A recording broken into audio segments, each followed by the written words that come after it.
TDS ఆదాయం లేదా లాభం పొందే వ్యక్తులు ఆదాయపు పన్ను చట్టాల ప్రకారం ప్రభుత్వానికి చెల్లించాల్సిన అనేక పన్నులలో టీడీఎస్ ఒకటి. ఈ గైడ్ టీడీఎస్ పూర్తి రూపం, టీడీఎస్ చెల్లింపు మరియు టీడీఎస్ ఆన్లైన్ చెల్లింపు యొక్క నిస్సందేహాలను అర్థం చేసుకోవడంలో మీకు సహాయం చేస్తుంది.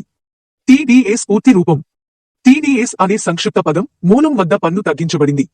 టీడీఎస్ సోర్స్ వద్ద పన్ను మినహాయింపు ఎలా పనిచేస్తుంది? పన్ను చెల్లింపుల ఎగవేతపై చెక్ ఉంచడానికి భారతదేశంలోని ఆదాయపు పన్ను చట్టాలు ఆదాయ మూలం వద్ద పన్నుల మినహాయింపును సూచిస్తాయి. ఈ వ్యవస్థను అమలు చేయడానికి ఆదాయం లేదా లాభం చెల్లింపుదారులు టీడీఎస్ తగ్గింపుకు బాధ్యత వహిస్తారు. అందుకే యజమానులు జీతాల నుండి టీడీని తీసివేస్తారు, గృహ కొనుగోలుదారులు విక్రేతకు చేసిన చెల్లింపు నుండి టీడీని తీసివేస్తారు మరియు అద్దెదారులు అద్దె మొత్తం నుండి టీడీఎస్ ని తీసివేస్తారు. ఉదాహరణకు, మీరు ₹50 లక్షల కంటే ఎక్కువ విలువైన ఆస్తిని కొనుగోలు చేస్తే మీరు ఆస్తి విలువలో 1% టీడీగా తీసివేయాలి. కొనుగోలుదారుగా మీరు ఈ మొత్తాన్ని ప్రభుత్వానికి చెల్లించి టీడీని జారీ చేయాల్సి ఉంటుంది, ఆస్తి విక్రేతకు సర్టిఫికేట్.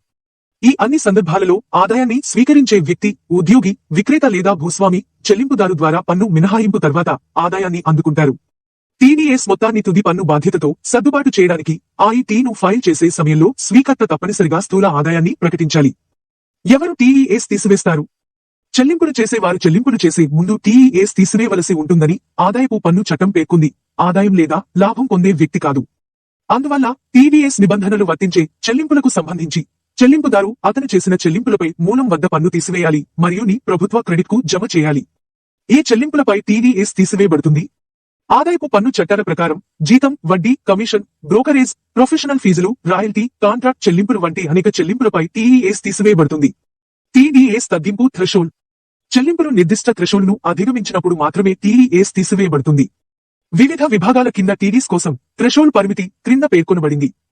టీడీఎస్ చెల్లింపు గడువు తేదీ. ప్రతి నెల 7వ తేదీలోగా టీడీఎస్ ను ప్రభుత్వానికి జమ చేయాలి. అంటే మీరు జూన్ 2022లో టీడీఎస్ ని తీసివేసినట్లయితే దానిని తప్పనిసరిగా జూలై 7, 2022 లోపు సమర్పించాలి. అయితే ఈ నియమానికి మినహాయింపులు ఉన్నాయి. ఉదాహరణకు, ఏ సంవత్సరం అయినా మార్చిలో తీసివేయబడిన టీడీఎస్ కావచ్చు, ఆ సంవత్సరం ఏప్రిల్ 30 వరకు డిపాజిట్ చేయబడింది. అదేవిధంగా అద్దె మరియు ఇంటి కొనుగోలుపై తీసివేయబడిన టీడీఎస్ కోసం టీడీఎస్ తీసివేయబడిన నెలాఖరు నుండి 30 రోజులు గడువు తేదీ. టీడీఎస్ ఫారంల రకాలు. వేర్వేరు టీడీఎస్ రిటర్న్లను ఫైల్ చేయడానికి వివిధ ఫారంలు అందుబాటులో ఉన్నాయి. ఫారం 24Q జీతాల నుండి మూలం వద్ద పన్ను తీసివేయబడుతుంది. ఫారం 26Q జీతాలు కాకుండా మీ చెల్లింపులపై మూలం వద్ద పన్ను మినహాయించబడుతుంది. ఫారం 27Q వడ్డీ, డివిడెండ్లు లేదా నాన్ రెసిడెంట్లకు చెల్లించాల్సిన ఏదైనా ఇతర మొత్తానికి వచ్చే ఆదాయంపై పన్ను మినహాయింపు. ఫారం 27Q మూలం వద్ద పన్ను వసూలు స్టేట్మెంట్. టీడీఎస్ తగ్గింపు కోసం టాన్ తప్పనిసరి. పాన్ అంటే శాశ్వత ఖాతా సంఖ్య అయితే టాన్ అంటే పన్ను మినహాయింపు ఖాతా సంఖ్య. టాన్ తప్పనిసరిగా వ్యక్తి పొందాలి, పన్ను తీసివేయడానికి బాధ్యత. అన్ని టీడీ సంబంధిత పత్రాలు మరియు ఆదాయపు పన్ను శాఖతో కరస్పాండెన్స్ లో టాన్ తప్పనిసరిగా కోడ్ చేయబడాలి. టీడీఎస్ ఆన్లైన్లో ఎలా చెల్లించబడుతుంది? కొన్ని సాధారణ దశలను అనుసరించడం ద్వారా ఆన్లైన్లో టీడీఎస్ చెల్లించవచ్చు. టీడీఎస్ సర్టిఫికేట్ అంటే ఏమిటి? టీడీఎస్ తీసివేసేవారు ఎవరి తరపున టీడీఎస్ తీసివేయబడి చెల్లించారో వారికి టీడీఎస్ సర్టిఫికేట్ జారీ చేయాలి. ఉదాహరణకు, మీ జీతంపై టీడీఎస్ తీసివేయబడినప్పుడు మీ యజమాని మీకు ఫారం 16 ని జారీ చేస్తారు. ఫారం 26S లో టీడీఎస్ క్రెడిట్. మీ తరపున టీడీఎస్ తీసివేయబడినట్లయితే అది ఫారం 26S లో ప్రస్తావనను కనుగొంటుంది. ఇది పాన్ హోల్డర్లందరికీ అందుబాటులో ఉంచబడిన ఏకీకృత ప్రకటన. అన్ని టీడీఎస్ తగ్గింపులు లింక్ చేయబడ్డాయి, మీ పాన్కు ఫారం 26S లో నివేదించబడ్డాయి. టీడీఎస్ క్రెడిట్ ఫారం 26S లో ప్రతిబింబించకపోతే ఏమి చేయాలి?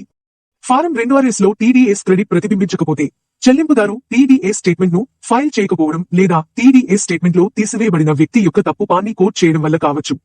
అటువంటి సందర్భాలలో ఫారం 26S లో టీడీఎస్ క్రెడిట్ ప్రతిబింబించకపోవడానికి గల కారణాలను నిర్ధారించడానికి చెల్లింపుదారు తప్పనిసరిగా చెల్లింపుదారుని సంప్రదించాలి.